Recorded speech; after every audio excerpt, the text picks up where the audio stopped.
You are listening to Music Mondays on the Rundown Live with Kristanti Harris. Your protection from deception and your forecast into the future. With special guest Stubhy Pandav, lead singer of Lucky Boys, Confusion.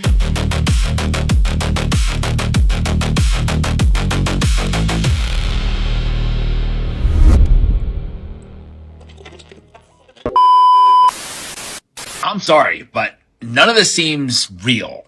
Like, at all. You've probably heard by now, a suspect armed with knives and guns tried to storm the White House correspondents' dinner tonight. The guy's name was Cole Allen, and he was very quickly neutralized by security. But then people online started to do a little bit of noticing. Pause to read. Yeah, I don't know about you, but it's starting to look like one big show, beginning with what Caroline Levitt said right before the start of the event. It'll be funny. It'll be entertaining. There will be some shots fired tonight in the room. This, by the way, is Trump's first time attending the White House Correspondents' Dinner as president, and CNN ran this article a few hours before saying to expect the unexpected. Within an hour of the incident, Trump tweets out a video of the shooter running through the event, even though still, for some reason, we can't get any moving pictures of Tyler Robinson. Then it turns out the shooter, Cole Allen, worked at NASA's Jet Propulsion Laboratory. Very interesting timing given all the UFO stories, so cue the conspiracy theorists on this one. And then there were the reactions, starting with Erica Kirk being Erica Kirk. I just want to go find you. I have to say, she looks very upset here, like way more upset than when her husband... Then we got Dana White just loving this whole thing. It started getting noisy. Tables getting flipped over, guys running in with guns, and they were screaming, "Get down!"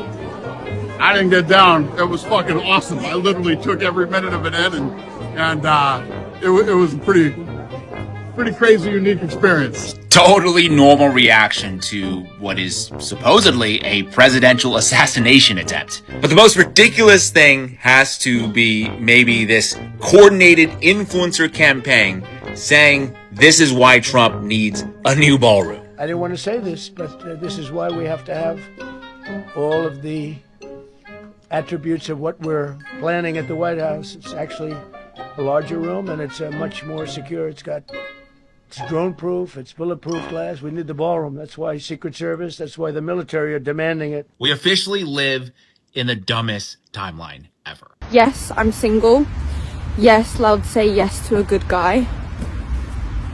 Are you one of them? Wow, this has just been such a pleasure. I'm such a lucky boy.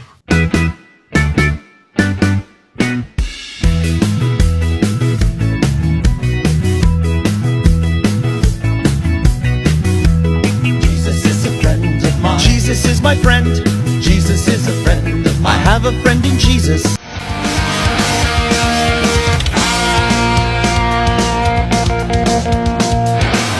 Where's the fight? Touchdown on the Southwest runway. Time collides. Shipments that never came. I drank enough to almost feel at home right here, but not enough to make me disappear. Before I say thanks to God, I'm gonna say eyes out.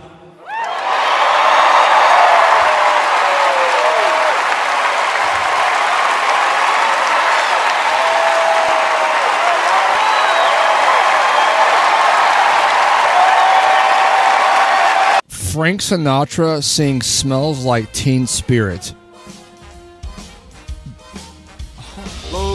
Load up, bring your friends. It's fun to lose and to pretend. She's old or bored, she's self-assured.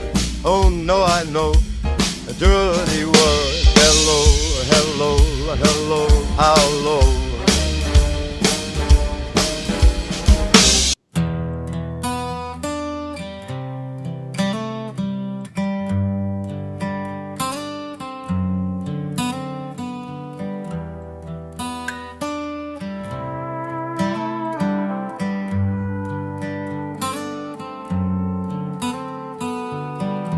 Load up on guns, bring your friends. It's fun to lose and to pretend she's overboard and self-assured. Oh no, I know a dirty word. Hello, hello, hello, hello, hello, hello,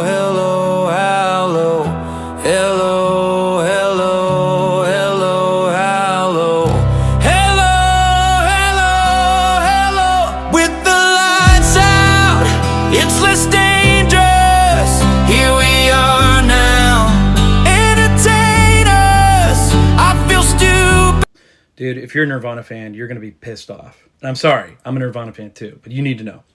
So there's a guy on here, and I'm sure he's not the only one, but there's a guy on here who is taking Kurt's voice and he is AIing it into his own music. And he's not telling people it's AI. And what sucks is a lot of these casual Nirvana fans, these fake fans, are in the comments being like, oh yeah, oh my God, Nirvana's back. Oh my God, what Nirvana song is this? Oh my God. And they don't even know that it's not. Some people think that like he just took the vocals out of a song and then covered it, right? They have no idea. It's so sad, man. And then I asked him about it because I was like, hey, is this AI? Are you using AI to put Kurt's vocals in this? And he's like, yeah, man, I wrote a song and it's like really Nirvana coded and like I just wanted to put it in. This is the type of shit we're dealing with right now. Like, obviously there's way worse things going on, but the fact that Kurt is being resurrected and put into a bunch of shitty acoustic pop songs for people's personal gain, and then people can't even identify it, is the saddest thing in the world. Where the bad folks go when they die? They don't go to heaven where the angels fly. Go to a lake of fire and fry. See him again till the 4th of July.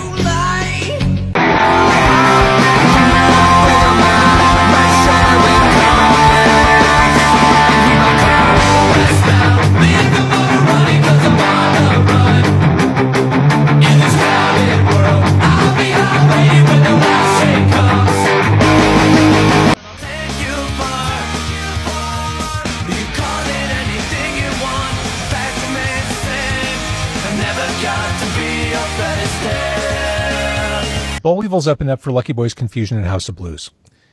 Prior to my appendix exploding, I was going to MC that show. Yes. I didn't want to go anywhere. I had completely lost my voice at that point, which was silent reflux. I came to learn from my ENT doctor, which was aggravated from the stress of surgery. Yeah. And you being intubated wouldn't help as well. So right. Well, this is before I was intubated. Right. So, yeah. So if your reflex, because your gut's slowed down, you're refluxing all that stuff, and the acid's causing irritation to your vocal cords, and it just gets crappy. So I didn't go to the House of Blues show. I couldn't walk. I had tendinitis as a result of the surgery. I couldn't talk. I had a tube draining an abscess into a hockey puck that was paper clipped to my t-shirt. Like, I wasn't going anywhere. So I went for my haircut, and the guy who cuts my hair knows you, and he said he was backstage talking to the Boll Weevils at the House of Blues, and he said, yeah, I talked to Daryl at the show. I said, I'm surprised JVO isn't here. And according to him, you looked at him and said, yeah, JVO is really up right now. That was my medical diagnosis at that point, because you were like a mess. You were a mess. You were a full-on mess. And I knew you weren't coming because you told me, and I knew you were going to be there. And I let people know who didn't know. I made them aware that you were up and you couldn't be there. The thing that people do that is a natural thing to do, you just say, well, have you tried? Well, what about this? And it's like, have you tried holistic? Have you tried not holistic? Have you tried casting a spell? Yeah, exactly. And it's like, how's your diet? Yeah, exactly. It's like, how's your, like, that's the first thing. It's like, and people are right. You know, those things do help. But the thing is, when the person first tells you something that's been really hard for them to tell you in the first place, and you saying, have you tried? Right. You probably should just start with, wow, man, that sucks. Another day in another band you may have forgotten about that I found going through my old CD case. And today's is Lucky Boys Confusion, which is another one I was obsessed with.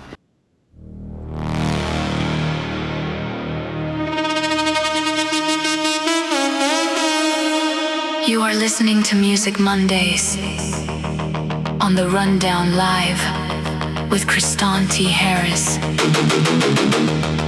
Your protection from deception and your forecast into the future. With special guest Stubhy Pandav, lead singer of Lucky Boys Confusion.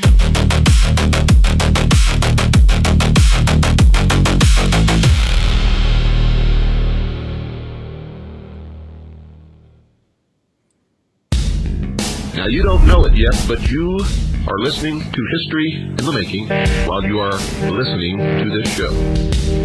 We know now that in the early years of the 20th century, this world was being watched closely by intelligences greater than man, yet as mortal as his own. I want you to get up now. I want all of you to get up out of your chairs. I want you to get up right now and go to the window, open it, and stick your head out and yell, "I'm as mad as hell, and I'm not going to take this anymore!"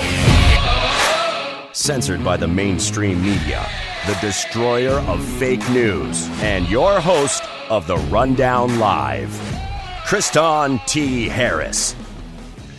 You're listening to The Rundown Live, therundownlive.com, Milwaukee's independent news and talk radio. And today is my favorite type of day. It is Music Mondays on The Rundown Live, Music Mondays, where we bring in people, industry specialists, musicians, songwriters, and anyone that does or has an interest about music. And we talk about the music industry. We talk about things that bring individuals together. And today we have a very special guest, and that will be Stubhy Pandav. Before we get into all of that, though, we're going to talk a little bit about this weekend. So as you guys remember, last week on Music Monday, we had Leonor Ortega of Five Iron Frenzy joining us, and they came into Milwaukee. And major shout out to Leonor, who was nice enough to meet up with me, and we talked a little bit. We grabbed a little bite to eat, and it was very interesting talking to her about the music industry. And I talked to her a little bit about her guest today. I was like, I'm hoping that I can get Stubhy on the broadcast because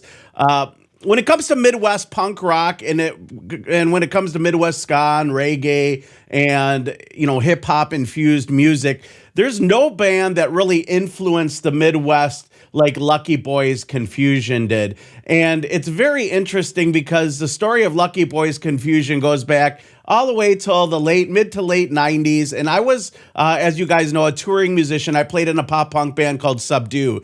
And we really started to travel and started to play out. And there was this guy, Dave, I think he played in a ska band called The Hired Geeks.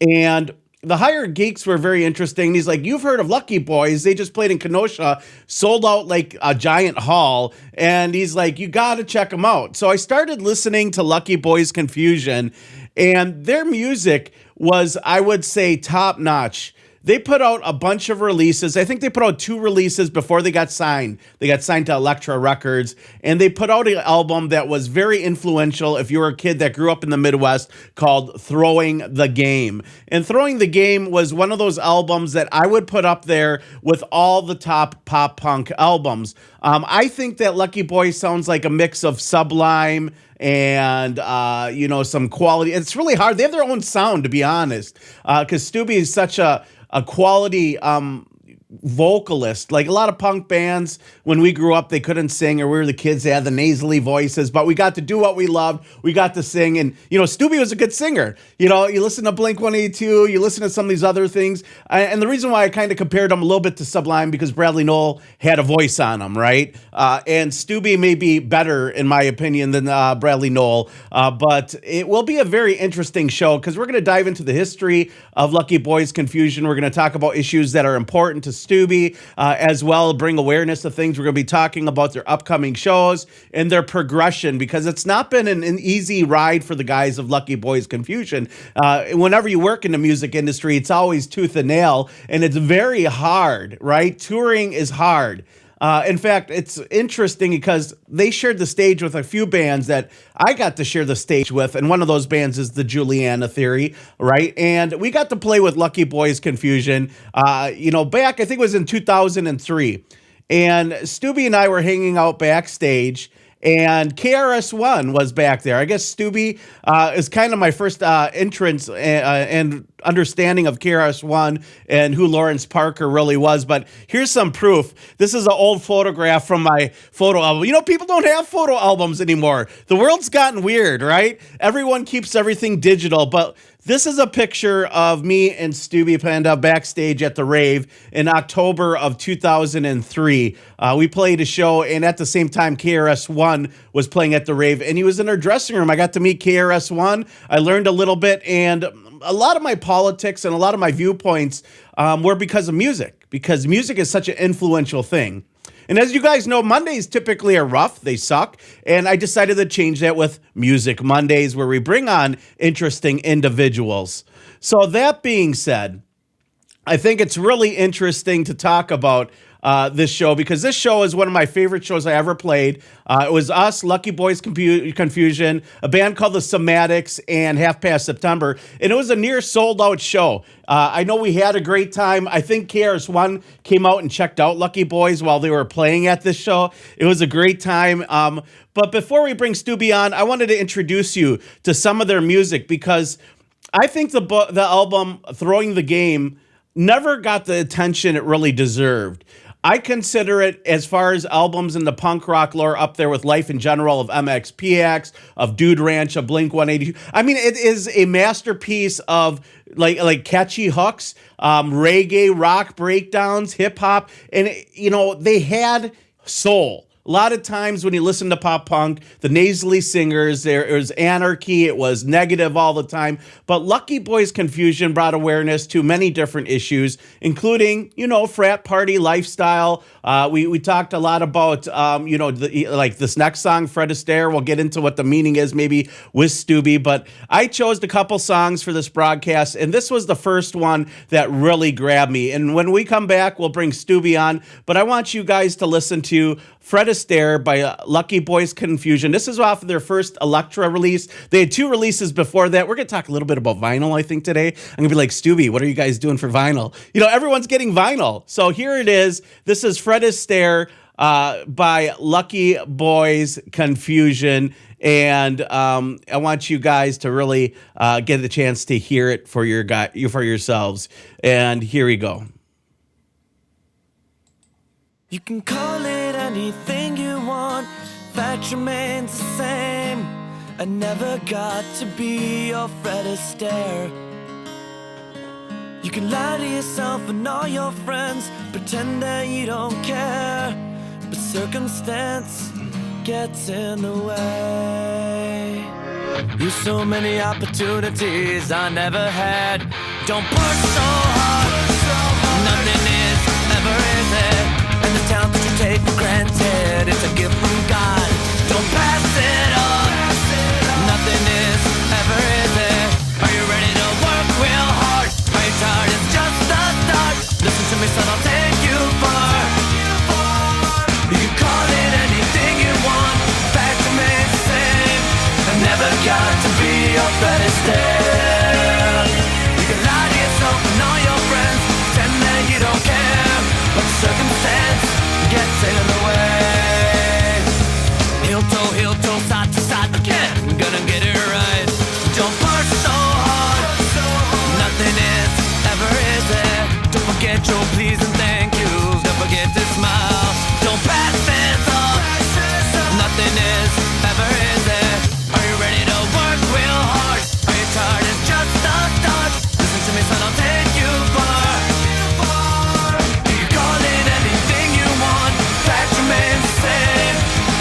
Got to be your Fred Astaire.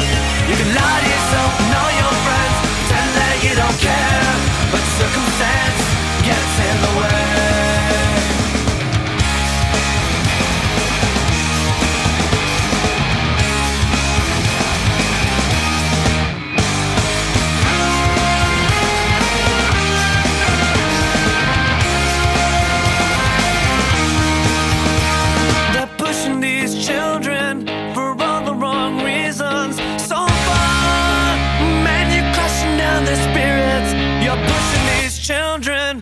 for all the wrong reasons.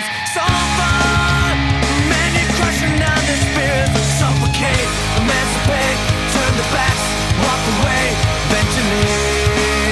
Eventually, they suffocate, emancipate, turn their backs, walk away. Eventually, seeking, emancipate, turn their backs, walk away. Eventually, one of these, they suffocate, emancipate, turn their backs, walk away. Eventually, one of these paths. You waste some time, I'm gonna live in the world of what are you giving? You waste some time, I'm gonna live in the world of what are you giving? You waste some time, I'm gonna live in the world of what are you giving? You're wasting time. You can call it anything you want. Fact remains the same. I never got to be your best friend. You can lie to yourself and all your friends, pretend that you don't care, but circumstance gets in the way. Cause I never got to be your pedestal. No, I never got to be your pedestal. You can call it anything you want. Fact remains the same. I never got to be your Fred Astaire.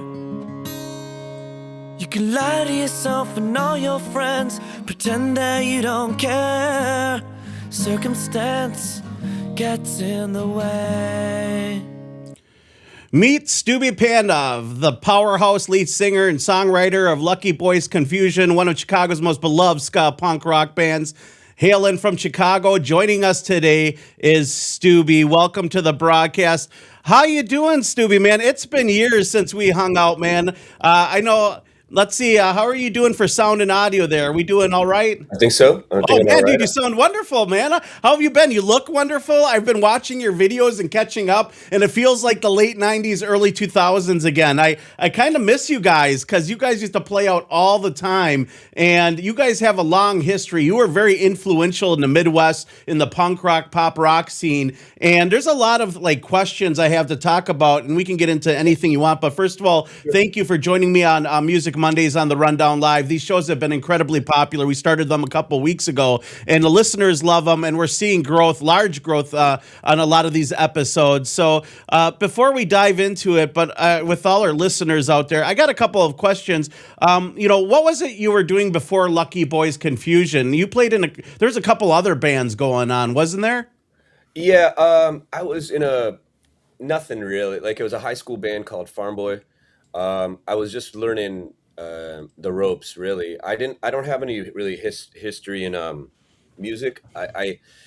My parents had me learn, like, I don't know, harmonium and tabla, like Indian instruments, but it wasn't they were a very scholastic background, so they didn't have it. So I had I didn't grow up listening to American music. So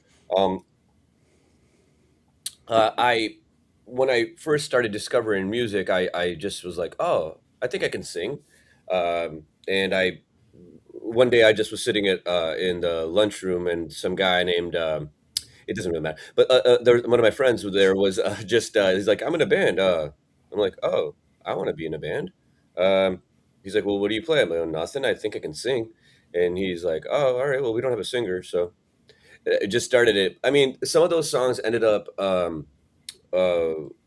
like with Lucky Boys, like One to the Right, and a few others, but and a few other parts, like lyrical parts that I just moved over and stuff like that. But I was onto something there. I just didn't really quite. I wasn't. I didn't even know what a melody was. I was kind of doing it. So it wasn't really something I was. I knew I wanted to do it. I just didn't. It wasn't like serious like this. It wasn't a real reality. But we brought out a lot of people. Bring a couple hundred kids out to shows. So I mean, it was fun. It got me started. Well, yeah. I mean, you guys really started. The Chicago scene was different from the Milwaukee scene. I can tell you that by far. You guys had great legendary places like the Fireside Bowl, which isn't there anymore. which is one of the places we would always MP shows, I think, put on shows back in the day there. Brian, right. Yep. And the Fireside had all these like legendary acts going back into the 90s. And the shows there were always epic. And then you guys started to grow a little bit. And I first picked up your first album, Throwing the Game, shortly after it came out. But what was the process up to then? Like, what was the growth like? You guys started playing out and you started to have a couple hundred people showing up to your broadcast. What was the aha moment that you guys might have had something special there? Well, okay. So when my band Farm Boy played with a band called Spinning Jenny that Adam fronted. Well, not fronted, but Adam, my songwriting partner, Lucky Boys, was a big part of. And his band had broken up just before mine did. And I had an idea. I was like, well, why don't we... I called him up, and it wasn't even like I thought it through. It was on a whim. I called him up, and I said, hey, my band broke up, your band broke up. We could both easily start our own bands, different bands and whatnot. But why don't we see what we can do together? So I was at college at Western Illinois, and honestly, I was just there to go to get good grades so my parents would let me move back in, because I was homeless at the time, and I was like, all right, so I did that, and I came back, and and we drove around in my buddy's van. He had a creeper van with the we were in the back, and we wrote back then in 40/80 in like 10 minutes, and we're like, all right, we're onto something. So because of that, I came with the following, he came with the following, and our first show, like our first real show where we put out our 4-song tape, I think I had a couple of 300 people there. It was like, so we kind of started off like going, because we were going off the coattails of our old bands. Now that just got bigger and bigger and bigger and bigger and bigger really fast, to the point where we were selling out like the local band place, like the 400 or 500 cap place in Aurora, Illinois, like every other month, and then playing every other show that we could get on. Eventually, Metro took notice, and we started playing there.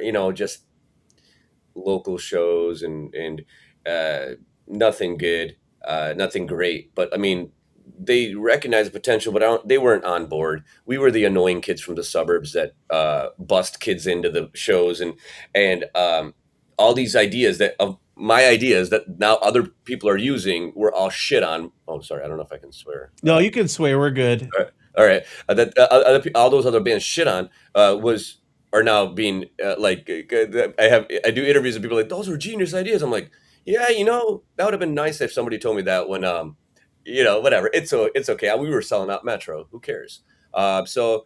Selling out Metro, we did our first shows that we were doing that. And then when Q101 picked up, Q101, the local alternative station, like third largest in the country, picked us up, and we went number one there. Then it was just,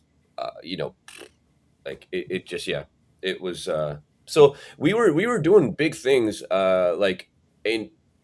looking back at it, maybe we should have gone the indie rock, indie album route, indie label route, sorry, instead of, the major. But it was truly meteoric. It was crazy. It was like I wish I would have been able to realize, like, to sit back and enjoy it, because it was just one thing after another, and I mean, it was crazy. It was crazy.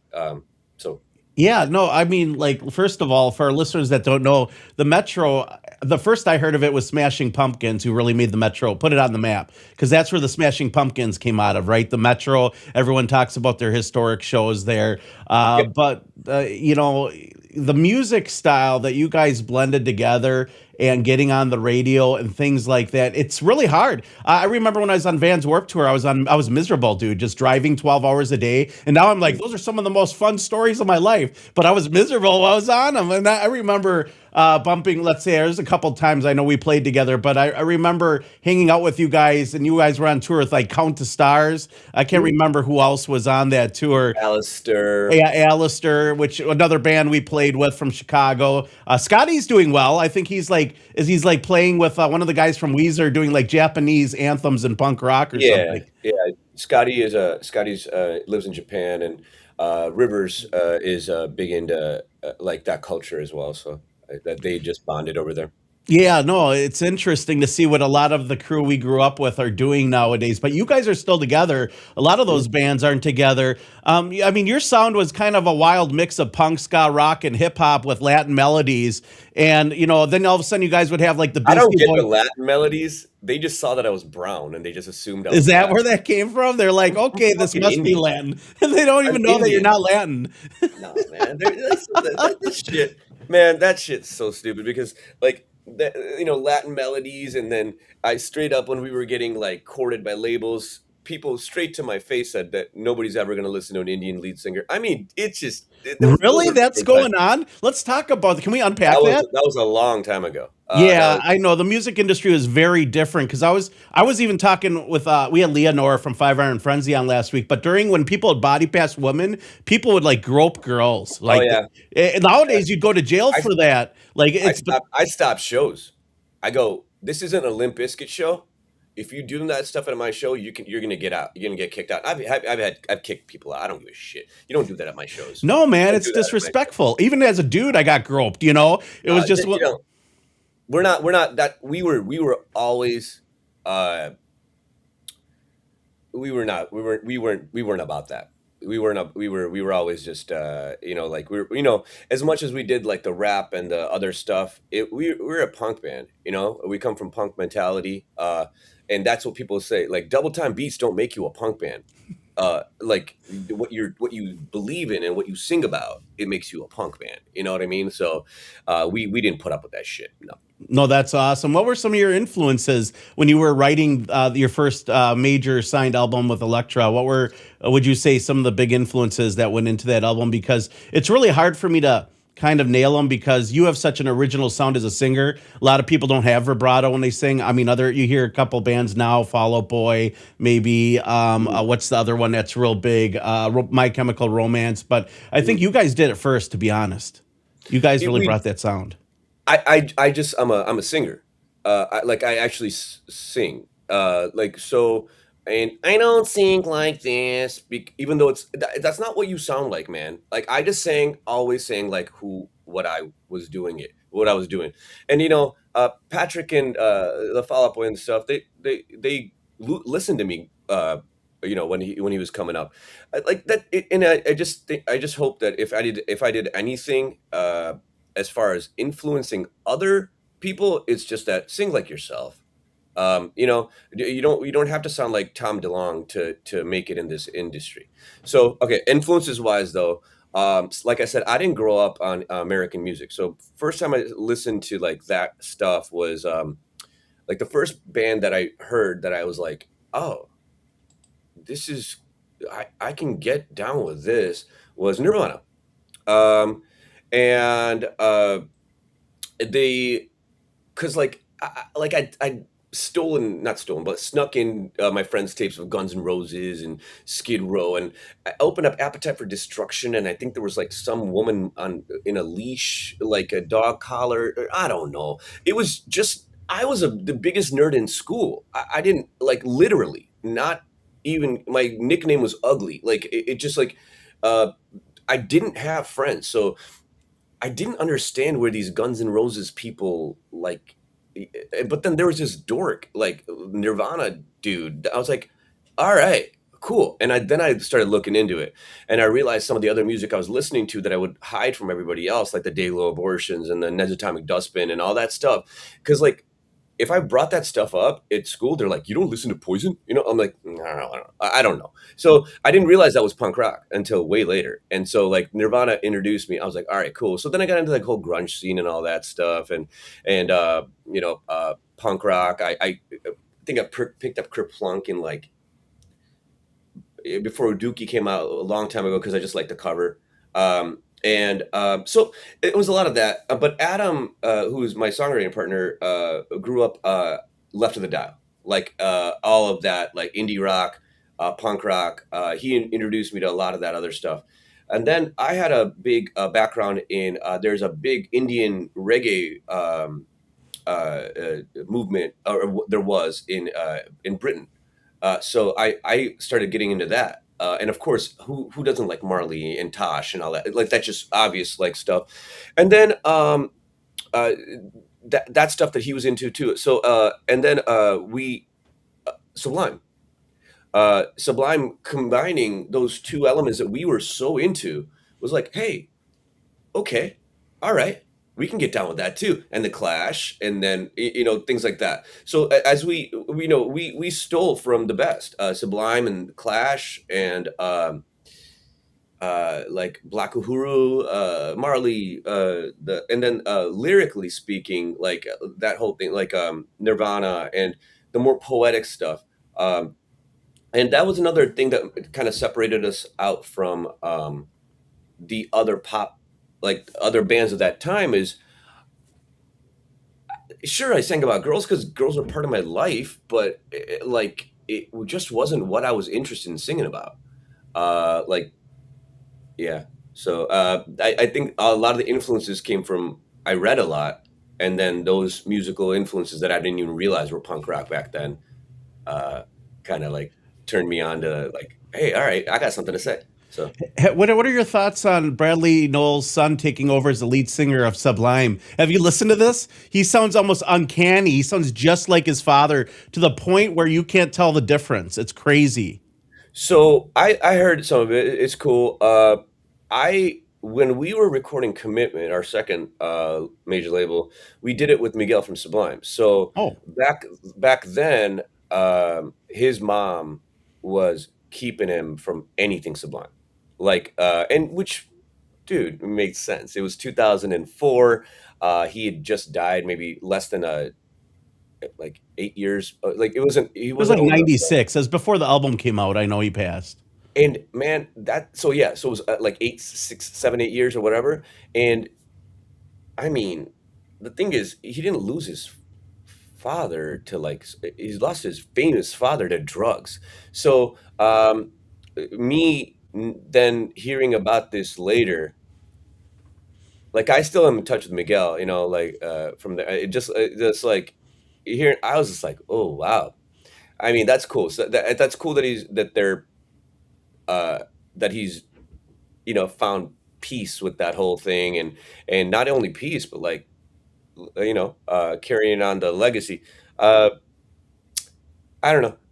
He sounds like him, but it's still not Bradley. I know. They're not writing those tunes, man. I mean, that's the thing is like, Sean Lennon sounds like John, but he doesn't. He's not writing in a day in life. Like I mean, it's so. I mean, hold on though. Bradley was writing for a long time. This guy might come around. He might come around and write some stuff. But yeah. Well, that brings me another point. A lot of people in the music industry, even people now, don't write their own music. And AI, I'm curious on how many people that can't write a hook will have AI write the music for them, and that they're going to go out there and just perform these hits that AI wrote and take credit. Because I know you mentioned Nirvana. The first AI written music song I ever heard was a knockoff of Nirvana, and it sounded just like Kurt Cobain. This is like 3 or 4 years ago. It was something in the sun. I forgot what the name of the song was. But it was like, holy cow, this sounds like Nirvana. What kind of implications? I know I want to get into the Hey Driver conversation, but I want to talk about AI a little bit. What are your thoughts on the benefits, the pros and cons of AI, and what people are doing and using it for? I love AI. I'm writing a book, and I'm almost done with it. And it's like, so for example, I'll tell you. I'm a dork. I'm not a I'm not I do people are surprised on what I'm into. I love sports and I like other stuff, but believe it or not, I don't care about cars. I have a nice car, but I want it to get me from point A to point B without having to think, right? But in my book, the main character is an engineer. I had a problem that I needed to solve for my book, and he I had to. It was way easier for me to go into AI and use it as the tool that it should be used for, and I looked into what a heat exchanger does, YouTube, like not YouTube, but YouTube does in an engine, and I learned so much. And it would be the same thing that I would have done if I would have gone into the library uh, and used the Dewey Decimal System to find that information. Now, if you're using it to learn, and it sped up my life, right? I didn't have to drive to the library. I didn't have to look through 2,000 encyclopedias, and I could keep asking the questions. I'm like, well, what's the spacing there? Okay, how does the injection actually work? Da, da, da. So that there's use there. Now, I don't fear AI, and I don't care how cocky this sounds. AI will never be me. AI's even the nuance that it picks up is an amalgam of everything that's happened in history. So I'm not afraid of not coming up with original ideas, and I'm not afraid of not coming up with nuance that makes us human.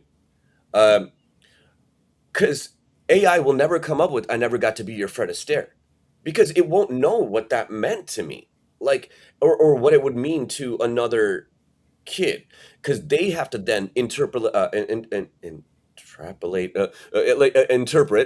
what that means to them. So, or even something as stupid as, you can tell your mom how I make my money. There's so much behind that one little line that AI is not going to be able to come up with that. So now, can it come up with music? Can it come up with whatever? If you plug it in, be like, I want this line in there, and this is the hook, and put this in here. I want this keychain, this module. All right, then go do it yourself. What do you need this for? Like, if for AI to work, you need to know what to ask and how to make it and what to do with it. Will it get better as time goes on and think more and create more? Maybe, but we have been studying our minds since the beginning of cognition, and we still haven't figured out shit about it. We don't know how our bodies work. We don't know anything. All AI knows is what we've already learned. Well, what we put into it, right? And I think that's why they're really worried about plagiarism and everything else. But I agree with you. I think AI is a great tool. I couldn't survive on the show and do as much as I do with it. Like, it creates my images. I upload an image of Lucky Boy's Confusion. I tell them what I want it to do with it. And I'm like, dang, it would have taken me 10 hours to make this graphic. It is a phenomenal tool. Exactly. And the thing about it is the time saving and whatnot. Here's the thing. People fear technology, okay? I'm old. So I remember when everything went automatic on cars, right? Like from stick shift to automatic. And everybody's like, that's not driving. Fuck your gatekeeping. Like, I don't have to, now I don't have to think. I can just drive. Or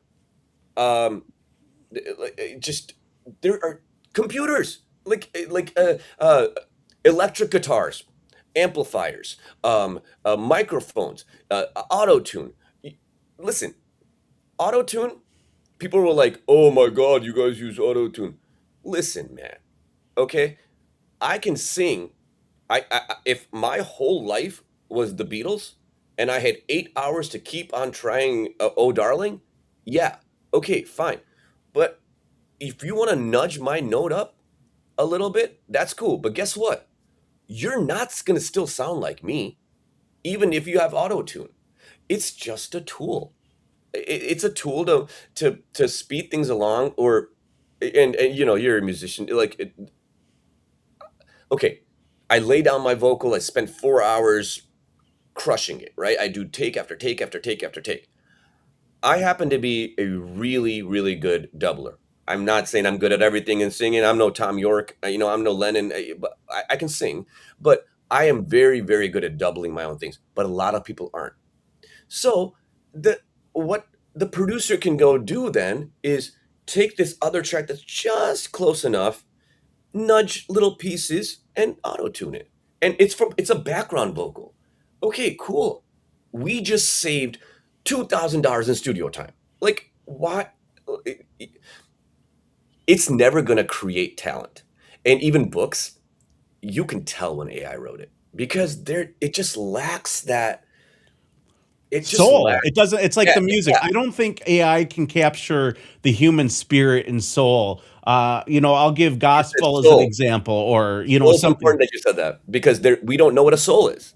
Right. Well, Right? and that's So the how nerdy AI? shit. That's the Yeah. nerdy stuff I'm into. Like at the end of the day, I'm reading, like, I got to ask you what you're reading here, but I'm reading like Secret Teachings of All Ages by Manly P. Hall, Esotericism, trying to understand man's origins. What is the soul? You know, like, where does it go if we die? Just typical things, but it's like a lifelong mission. And I'm interested in knowledge. I'm interested in learning. And I know that me and you have a lot in common in that aspect, that you find interest in a mission for knowledge. And I'm nerdy like that too. So Yeah, I absolutely. I'm here for a short amount of time, and I want to know everything. I'm never gonna, but I want to know everything. I'm not afraid of knowing things, and but to a limit. You know, I also don't want to like. I do believe in a little bit of like, I don't care. Like, I just don't have enough brain capacity to worry about every single thing out there, or every conspiracy theory, or I just don't have time. I wish I did. If I didn't have a day job and all this stuff, I would probably be so deep into just learning. I would wake up and go to sleep learning. that's what I do, Stubby, man. And you're better off. You're much happier than I am. I can tell you that. Like, unplugging from I'm social happier media. since I got on social media. Right. Yeah. That's the I just got answer. on, yeah. That's like I the got on social network. media. I'm happy. That's like the movie The Network, where he's like, turn off your television, turn off everything. It lies to you. It's all propaganda. You don't know what I is don't true. watch TV. I barely watch TV. Only thing that I watch, for the most part, unless there's like a really cool show. Like, I love on the road. I read all the Percy Jackson books, the kids' books.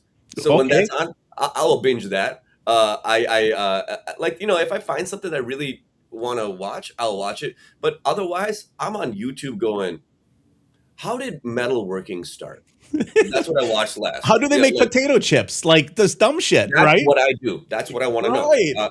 How it's made. That show. That's wonderful. I love that stuff. Yeah, but that's me though. That's why people are I've always, ever since I started this music thing, people are like, will just hint at, like, if I say I'm writing a book, they think it's about music. If they like, people just assume that my whole world revolves around music, and it's just one small part. I don't. Yeah, I don't. Yeah, it's just, I got to do everything. So like, Well, okay, so I wanted to progress a little bit. One of the things that I remember was when you guys were on the Craig Kilborn show. Do you yeah, I'm remember just that? having a hoodie. Yeah, no worries.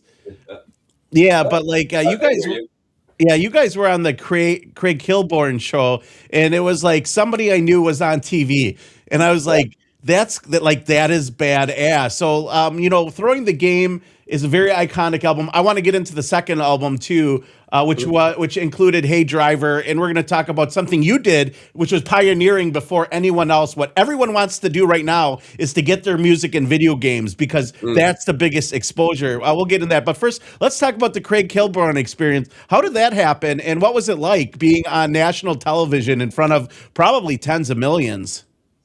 That was cool. I think the first one was for Boss Man. We were on there twice, and the second one was for Hey Driver. I think again, it was just a whirlwind. I'm sure Elektra set that up. Yeah, here's the Boss Man one. I had big old pants back then. Yeah, dude, that was a style, like Jinko Yeah. jeans and skids. Remember skids and bum equipment and IOU and all the good old brands, Mosimo. and wallet chains. Right. And then what was the necklace? Everyone wore the chain necklace, right? The ball necklace. That was the thing that was in.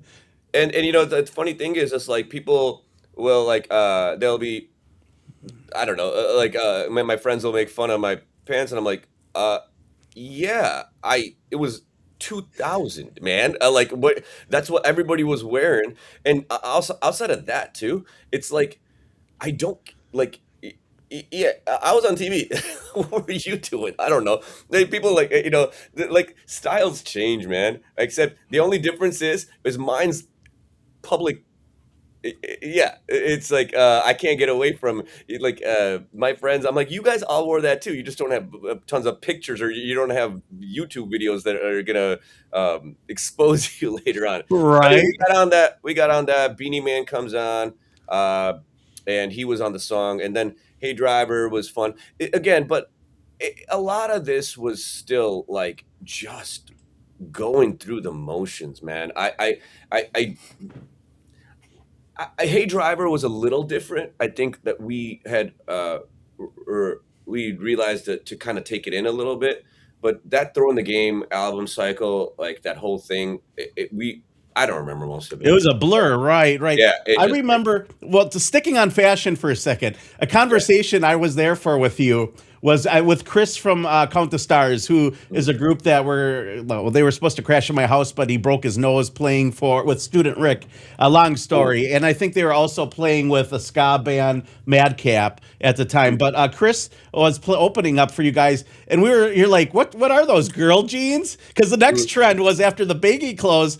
Dude started wearing girl jeans, and you're like, "What are those girl jeans?" He's like, "Yeah." And you're like, "What size are those?" He's like, "Oh, they're like a 6 or something like that." Yeah, they just fit better, and so dudes started wearing girl jeans. Like that was the trend, I mean, yeah, and like actually, I was with Adam yesterday working on the new LBC stuff, and these kids walked by. It's funny because we don't think about how old we are when we're just hanging out. It's just not something you do. But like we see these kids walk by and they're wearing like baggy clothes, and he looks at me and I look at him and like we're out of style now. Like we got to go back and get those pants out and whatever. And it's funny because like I my clothes are all tight. Like it's like that's how I dress, and I probably won't change that. At this age, I'm not gonna be changing my style up. This is just who I am now. Tight jeans and tight shirts and hoodies. I miss corduroys. I don't know if you ever got into corduroys, but corduroys were my jam. Like corduroys that was more high school for me. Yeah, right. That was for me too. Yeah, that was like I remember having a couple pairs of those. And that was before Dickies. Dickies took over the industry. That's what everyone wore, like in the late '90s, early 2000s. Yeah. That became the punk rock thing to do. Is the Dickies and the All Stars, Converse All Stars. They're basketball shoes, homies. It's funny that it just circles, man. Well, then Airwalks. Airwalks were big. People don't even remember Airwalks because I think they got bought out by Nike and then they went out. But Airwalks are Converse. Or are they Converse? Converse bought. That's what was so funny about it is because like Airwalk was like it was just cons. They just called them Airwalks. We're like, yeah, those are punk rock shoes to wear, man. Yeah. Yeah, Airwalks were the shit, dude. I loved my Airwalks, dude. I don't know why. And you're right. They were the same thing as Converse, and Chuck Taylors are not comfortable, dude. Like if that ground gets cold, your whole foot is frozen, man. I don't share anything I wear with anybody anymore because every time I do, it gets next thing I come next show I'm playing with some like the band dudes or like they're all wearing my clothes. I'm like, you seriously trying to be original here, man? Shit. Anyway, whatever. So what were some of your more favorite tour stories? Do you because I know you toured with the Juliana Theory. I know we played with them at the Globies with Squad 5-0, which were two great bands. But you had a lot of tours that you went through, and I was curious of some shows that really stuck out that were memorable.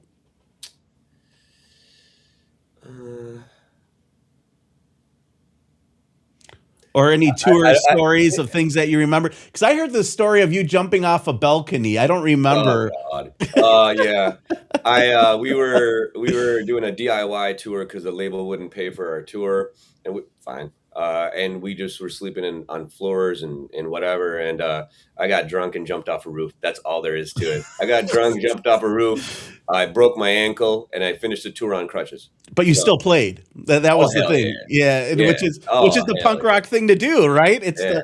to finish the tour. And labels suck, man, dude. Like they'll sign bands and they'll not invest any money and they'll promise them a lot. And I noticed that there is a lot of prominent bands back in the day that just got signed and then the label just shelved them. And I wonder if they would have been better off if somebody would have they would have gotten with somebody smaller that would have invested in them. And I think with you guys, like your next album, the one with Hey Driver and the Champion remix, which is I got queued up here. It's one of my favorite, reggae-esque tunes by you guys. I think that album really hit hard because I pulled up Madden and I'm playing Madden and all of a sudden it's Lucky Boys Confusion. And I'm like, every time the PlayStation came on, it was Lucky Boys Confusion. Hey Driver, John Madden. How did that happen? Because now that's like the golden goose egg. Everyone wants to have their music in video games because that's how it's like TikTok. It's like how people hear music now. So, funny enough, back then it wasn't as big of a deal.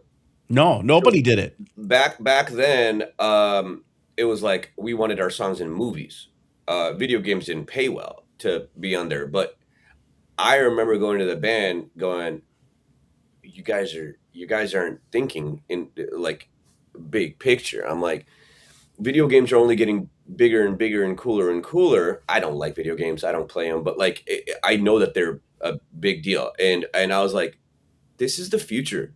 And I'm like, we're doing this. And because like relative to movies, oh man, I mean the money that you got from video games was nothing.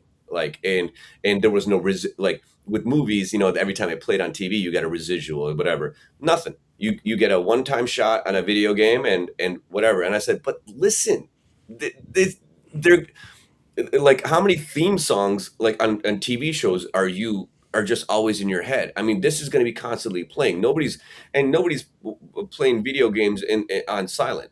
So I don't know, it was cool. A lot of those video games were really cool, and it got better and better. And I wish we were still relevant enough to get some more ads, but maybe next year, maybe with the new album. Well, one thing I remember is MTV didn't pay us half the money that they owed us. Like that was the other thing. Like you would have to chase like music organizations through ASCAP or BMG, and you'd have to go after them, and like they wouldn't record your music because MTV would have to owe you $10,000 because your track was on the real world, and every time they sold that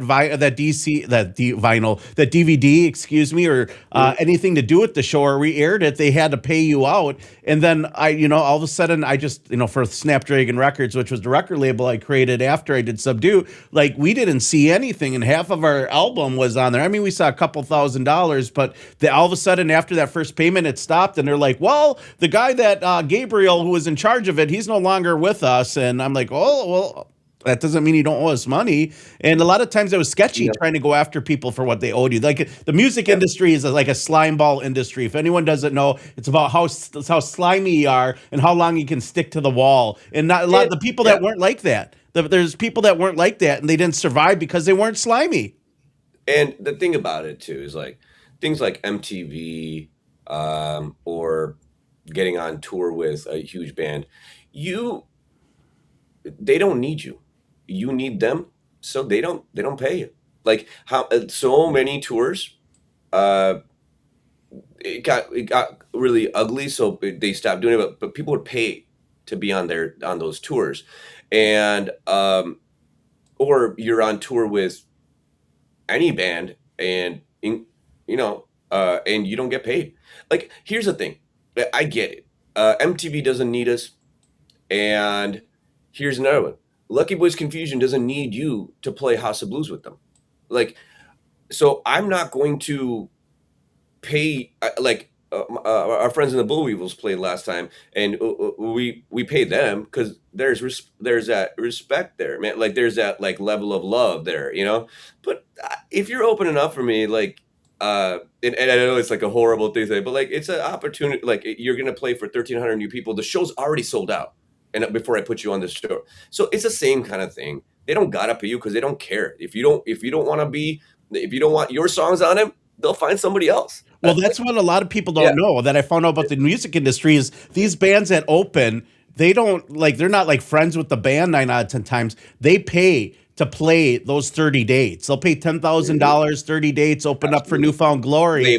Label will usually, but yeah. Or you'll have to, or you'll have to sell the merch to try to make that money back. But you're right, the label will come across and fund a lot of that more money because it's the free label will advertising. pay for it, but you got to pay that back. Right. At the end of the day, you got to pay it back, right? Yeah, I mean it's fine. I mean, I still owe Elektra $1 million. I mean, that's crazy. Like the amount of abuse of marketing that they probably did with that, where they could have done things that were very beneficial. What were some of the ideas you had back then that you're seeing being used a lot now in the music industry? Like I noticed almost everything is singles. Nobody comes out with an album anymore. It's like, we're going to release a single and here's the video for the single. The Beatles had singles. Monkeys had singles. Beach Boys had singles. That's what they did. You put out a song, you were always in there. One thing, $300,000 budgets for making a record. That's ridiculous. Like, there's no reason for that. There's no reason for the whole band to be out there the whole time. Get a guy in, fly him out. Drums are done. Go home. Like, I got this. You know, we're not housing 5 guys for 3 months. We don't need 3 months to make an album. Leave. Like, and why are you flying to England or LA or Texas or wherever the hell you're making this record? Fly the one producer to where you are, house him for 1 month, and you don't need all that gear. Like, technology has made it easier. I mean, back in the day, we were going to bring your 10,000 pound knee, like, mixing board with you. No. So that's one thing. All your preamps and like some people had huge giant cabs and yeah, it's crazy. AI, you got a like computer now. You got a computer and some outboard gear, and you're good. They'll change your sound to whatever you want. Like, I want a Hughes and Kettner Triumph. It's like, yeah, I'll make that sound for you. And you don't really, you can't tell the difference. If you're good, you can record anywhere and make it sound good. I mean, to a point. You know what I mean? Like, you're not just gonna plug into the guy that just bought, Fruity Loops and think you're gonna have a major label signing record. And you pay for what you're gonna get. But right now, I think for a minutia of what we spent for Throwing the Game, we put out Stormchasers, and I think it sounds just as good. It's like, so that's one thing. Also, tour. I wouldn't tour just to tour. There's no, like, it's cool. I mean, I get it. It's punk rock. Go out there and do your thing. But there's other resources now, like social media and recording live shows around your, recording shows, doing live broadcasts, doing writing sessions, putting out singles. Like, there's a lot of other ways to go out there and create and build a fan base before you go out and tour. Because playing as cool as it is to do, say, playing Fireside Bowl or whatever, that ain't gonna pay the bills. Or the Globe East in Milwaukee back in the day. Oh yeah. I mean, here's the thing. It's cool. Do it. I'm not saying don't play those venues, don't play those shows, but pretending like money doesn't matter only breaks bands up. Like, I'm not saying that everybody's looking to make a ton of money, but you need money to keep the engine going. So smart decisions with money, smart decisions with touring, and the way we put music out now should be, I think, more the single thing. Now, that's just me because I got shut down when I said that. we're LBC is putting out our album. Like I pretty much, there's no arguing with Adam. He's like, you're right. You know, you're writing tunes. We're writing great stuff together. Why don't we just put out an album? Like, well, when you put it that way. Well, why wouldn't you? Like, it's your passion and your love. No, I wanted to put out 10 songs or 11 songs, 12 songs, but I just wanted to put out singles. Well, I think that's the way to do it. I'm not going to lie. I'm going to agree with you, Stubby. The reason being is like, okay, let's talk nerdy. Weird Al hit it in 2014. Every song he released had a music video, and they released one track at a time, and it was like probably one of his biggest hits of all time. And I know it's Weird Al. I love Weird Al. I don't know why. I love Weird Al too. I do. It's a song. It makes me happy. Anything that makes me happy, I can get on board with. But he was genius. Every one hit, and whether it was a part of, like, he had a conspiracy song, it hit that crowd, and then it had the pop song, it hit that crowd, and he had something for everyone in there, whether it was Foil or, you know, one of the other tracks on that album. And he hasn't come out with an album really since. I don't know who's holding him by a gun. Maybe the record labels, like you said, it's just a bad industry. But I think you're onto something. I think recording a single, music, coming out with a music video, that's the way they used to do it. And then they had enough songs for an album, they'd come out with those songs plus an additional 3 or 4 tracks for the album, and people would go buy it. And everything's vinyl these days. Like, you guys have vinyl coming out. I saw. I went to go look and buy. Was it Throwing the Game? But I didn't see it on vinyl. And my heart was like, oh. But I saw some other stuff. No, Throwing the Game. Unfortunately, is a really long album, so it would have had to be a double, and we had to go through Rhino for that. So it's pretty expensive. So the amount of money that we had to pay them just well, to it's like $8. Like, let's say you wanted to press 1,000, they're going to want $8 up front for every album, and then it's $8,000 out the gate without even pressing the vinyl, because they don't want their money after you press it. They want it before you press it. Yep. And you have to press it through them. So and here's the thing. That's fine. Do I think that we'd make the money back? Yeah. But for the amount of work it takes to do that, because we have to redo the art, for the vinyl format, make it special. Like, it can't just be the repressing. Do something different. It just wasn't worth it. I know a lot of fans are waiting for Throwing the Game. Well, it might be worth it to a vinyl record creator, because there's labels out there that are looking to do vinyl, and there's some people that want to invest. And I think that album in itself, if you pressed 1,000 copies, you'd sell 1,000 copies. Like, the money would be back. We can't. You can't. A regular band owns their own music can. We just are stuck. We're under their thumb. So, but we're gonna put the new record out on vinyl. We got another thing coming out on vinyl, like a independent release. We put everything else out. We put Commitment out because it was a single record. Can we ever expect a live album? Has that been something that you've ever thought of doing? We thought about it. It would be cool, but and we kind of did a live thing for the Throwing the Game 20 year. But I would say that would be cool. It's just that the place that I'd want to do it at would be at like House of Blues, and that it's just too expensive to like get the license, because now they're Live Nation and stuff.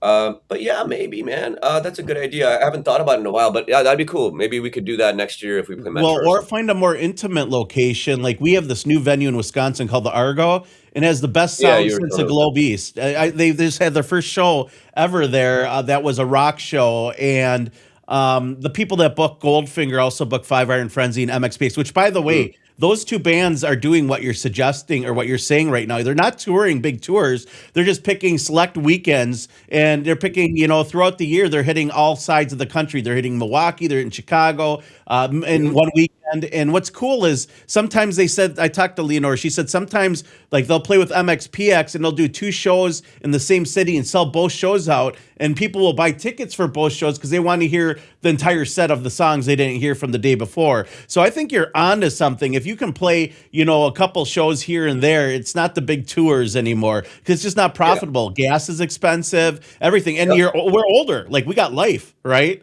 Yep.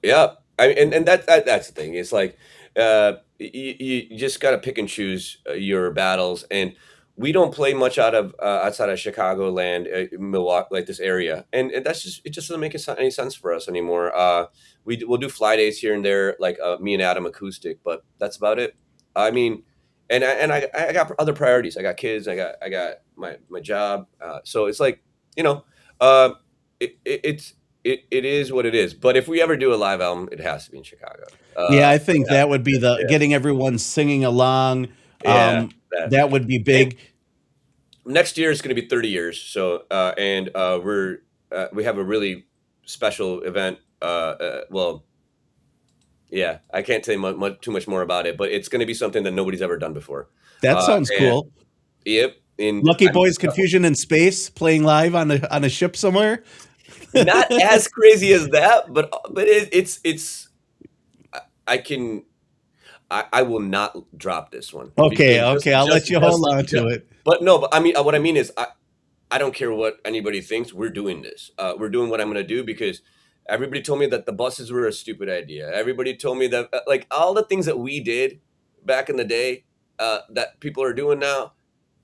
I'm so glad I stuck to my guns, but there's certain things, other things that I didn't, and I really should have. And so this is a cool idea. It's going to be fun. I think it's all about the fans. Like it's fan forward, and it'll be a lot of fun. But next year, we're going to be playing a couple different venues. So that's a good idea to do it live. But we did do live and acoustic. I've never listened to it, but the other guys in the band say it's their favorite album. So. Well, I'm excited to hear it and everything else that's coming forward with it. And I also have to say I'm very impressed by your ability to bounce back, especially with your health. Like I'm watching these shows and you're energetic. You're out there giving your 100%. The shows sound great. I listened to 2025 shows when I was doing some research to see what you guys have been up to.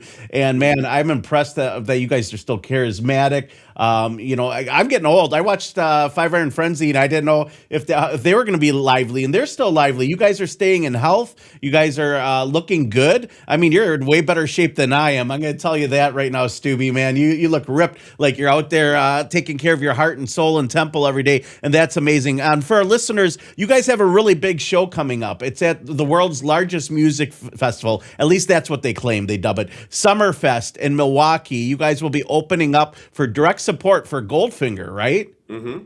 That's going to be old friends of ours. So yeah. Yeah, John Feldman is a great individual. He's a sponsor for a lot of musicians, which is crazy because a lot of people don't realize that the music industry has this like whole dark, toxic aspect to it. And I don't want to really get into that because the show has been so great and we've really tied into it. And there's a lot of social issues we could dive into. But I think that really what we want to like what John Feldman is doing is an amazing thing. He's bringing on musicians who struggle and he's helping them get past across the finish line per se. And I think it's pretty cool. And there's another Chicago band. Isn't Show Off playing with you guys too? Show Off is right before us, yeah. Yeah, and that's Chris Messer, who at one point I got a text from him because he was using my internet. He's like, I think I'm outside your house, bro. This is like 12 years ago, 15 years ago. And he's like, oh, yeah, man, you have unsecure internet. Is that Snapdragon Records? I'm like, bro, you're right in front of my house. He's like, I'm like, come on in, It's somebody I've known for years, come on in. And they were a crazy band, Falling Star. They were on MTV Cribs, and they got crazy party stories. Not everyone partied hard, but those guys, I'm pretty sure, partied pretty hard. Pretty hard. Pretty hard. Pretty hard. I don't know about. Yeah, whatever. We'll leave I did some touring with those guys. They're my and Chris is my boy. He's a good friend. He's an interesting individual, bro. Like he is very eccentric. He's very unique. And in a world where everyone is like cookie cut, I value uniqueness. Not saying that I agree with Chris or who he is or his life decisions or anything like that, but I think like me and you talking, like people that can get off the internet, that's not normal. That's not what normal people do. That's what unique people do. And that's where all the value is in this world because everyone is a carbon copy echo chamber these days. Yep. And it's, to me, it's more like,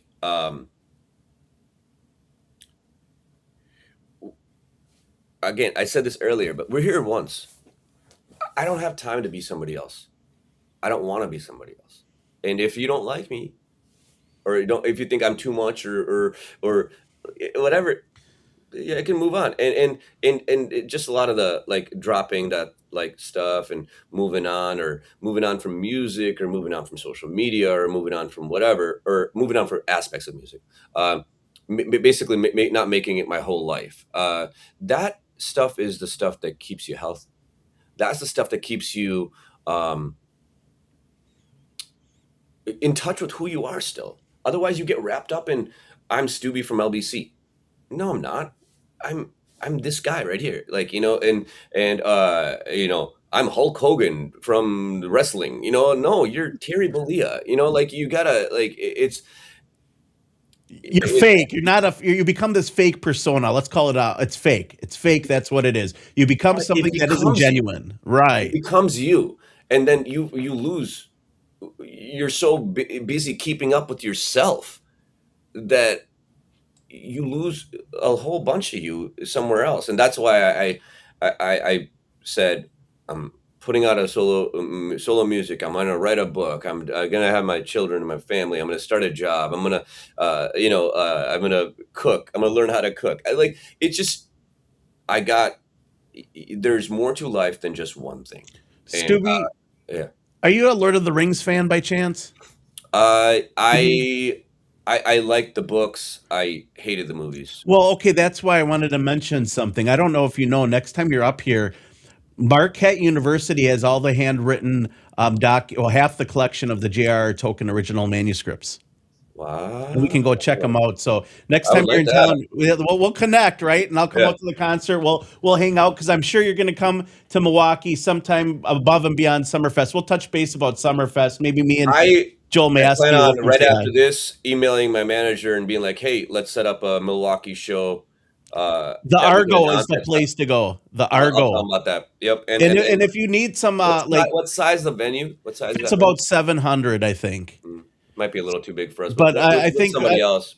But I think that that's just it. I think that there's probably about 350, 400. I'll send you videos of the 5-iron show, and it was packed. It's like comfortably 300, 350. Yeah, I think so too, and it would feel good, and it's a good record. Yeah. And the audio sounds wonderful. So we'll get in touch, and I'll try to get you in touch with the people over there if I can through Leonore, who's another great. Like, you guys should play at 5-iron, because that would be a great show too. That being said, Stubby, let our listeners know where they can find out more about you, and we're gonna leave them with Lucky Boys Confusion's "Champions," the secret song from your follow-up album to "Throwing the Game."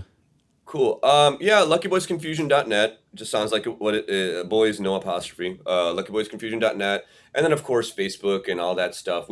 I'm not on social media, but I get onto that to promote shows and whatnot. Instagram is just at LuckyBoysConfusion. Same thing with all the other social medias. But I don't care. I'm just Stubby@me.com. If you really want to get a hold of me, STUBHY at me. I was one of the first people that had the iCloud when it was me.com, and I stuck. They changed to iCloud, and I was like, I'm keeping it my me. So Stubby@me.com. Email me. Somebody just emailed me right now and asked me to play a private show, and I'm like, we'll see. We'll see how that works. But we're really easy to get a hold of, and we are the least rock star-y kind of people that you're ever. Well, you guys are cool, man. You guys were like big brothers to us. So when we played, you guys were like, come hang out with us, come play with us. You were always really rad. And if I was still playing, I'd be like, hey, bro, let's do a show here in Milwaukee. But, I'd be in. People that when I hear about people being like, yeah, those guys are, dicks or what, I'm like, they don't know you the last 20 years. Right. What are you talking about? All we care about is helping people. What are yeah. So I don't know. If it's you catty. want to hold a hold of me, you want to get a hold of me? Reach out to me. I promise. I guarantee I'll write you back. And that's who I am. So, all right. Stubby, thanks again for joining us on the Rundown Live Music Mondays. And I'll send you an email and follow up, and I'll get you a link to all the broadcasts there. And for all the listeners that are in the chat, thank you for joining us today. And for those on Ground Zero Plus after Clyde Lewis that are listening to the replay tonight at midnight on Ground Zero Plus, you guys share these live feeds. It's on YouTube, it's on Rumble, it's on Facebook, all the different platforms. And thank you again, Stubby. It's been a long time, dude. You guys were always awesome to us. And and we'll have to have you back on sometime in the future, especially if it's a social issue or a political issue. I wanted to avoid it because it's Music Monday, and my whole goal was to break the chaotic, depressing news of, people are like, the Orange Man was almost killed. Oh, it was staged. I don't really care. It doesn't impact my life right now. Yeah, right at the end of the day. So here it is. If you want to talk about that stuff, I'm always game. I think I'll surprise you a lot on some of my beliefs. I'm always down to talk about anything, man. I will not engage people anymore. But because people are religious. If it's me and you, absolutely. People they can't have a civil conversation, bro. The world has changed where sticks and stones may break your bones, and words will never, words will never hurt me. So words are terrifying things. I'd rather get punched in the face than hear some of the stuff and then just attacking my character because I don't believe in my character, man. Ad hominins are dumb people. Oh, I know. Dumb people use ad hominins. Ad hominem is the worst. That is the worst. You don't want to debate. You want to debate that people will just come I'll say something like, oh yeah, whatever, dude, your band's not famous. I'm like, what does that have to do with and true, you're right, I'm not, but what does that have to do with me thinking that police violence is bad or something, whatever, we put out great music. People are just mean and heartless, and everyone's a keyboard warrior. Yeah, in person or they make fun of my name. They would never say that to your face, though. They're a bunch of pussies. No way.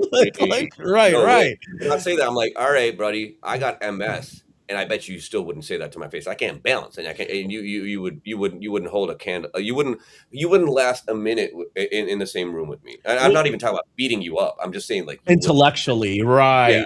And that's why me and you get along, because I know that I don't agree with everything that's conservative or liberal. I'm an independent. At the end of the day, there's one side doesn't have all the great ideas. There's a collusion of them, and people are so tribal. It's like Green Bay Packers, Chicago Bears, because the Bears still suck. But at the end of the day, that's what it is. So did you guys lose 2 weeks in a row? Oh, jeez. I think we gave those to you. I think those are yeah. You mean the fumble, the same play? Romeo lost on Dodge. the same play.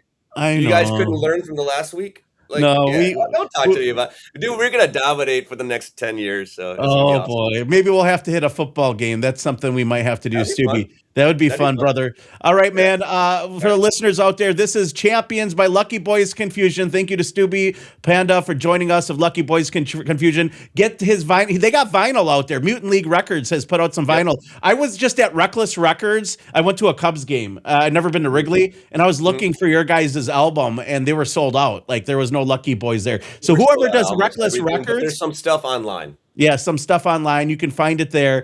Check out luckyboysconfusion.net. Here is Champions by Lucky Boys Confusion taking us out. Thanks again to Stubhy Pandav for joining us on today's broadcast.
stranger.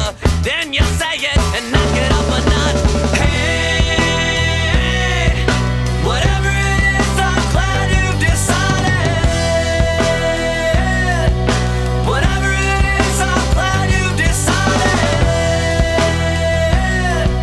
Whatever it is, I'm glad you've decided. Whatever it is, I'm glad you've decided.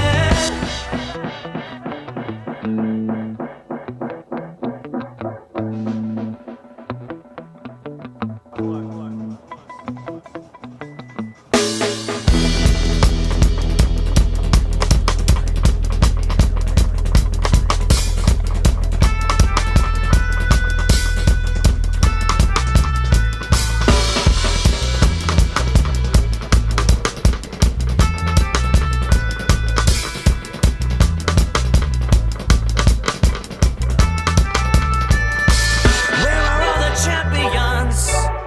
They used to come around. Oh, where are all the champions? They know where to be